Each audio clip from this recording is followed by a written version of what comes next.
अजय अपनी सीट पर बैठे हुए उस लड़के को बहुत ध्यान से देख रहा था, जो बिल्कुल भी नॉर्मल नहीं लग रहा था। इससे पहले कि प्लेन उड़ान भरता, वो लड़का बहुत बेचैन हो रहा था।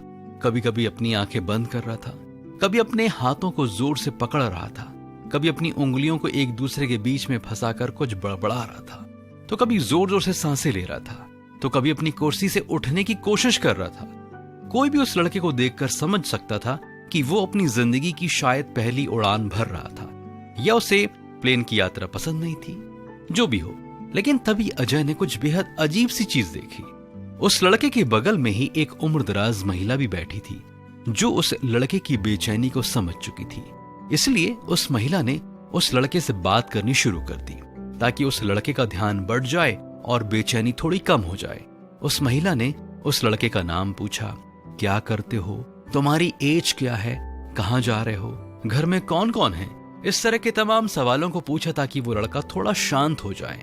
प्रिय दोस्तों, वो महिला चाहती तो बड़बड़ा सकती थी, या उस लड़के को भला बुरा कह सकती थी, या फिर अपनी सीट को बदलने की रिक्वेस्ट कर सकती थी, या फिर अपनी आंखें बंद करके बिल्कुल अनजान बनने की एक्टिंग कर सकती थी।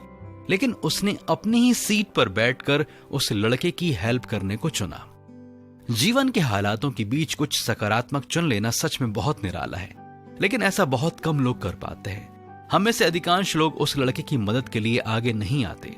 आप यकीन नहीं मानेंगे, पूरे 2 घंटे के बाद जब उनका प्लेन लैंड किया, तब उस युवक ने अपनी पास बैठी हुई महिला को धन्यवाद दिया और उनसे उनका कांटेक्ट नंबर भी लिया, ये कहते हुए कि मैं हमेशा आपसे बातें करना चाहूंगा, क्योंकि जब मुझे जरूरत थी आप मेरे लिए मौजूद थीं।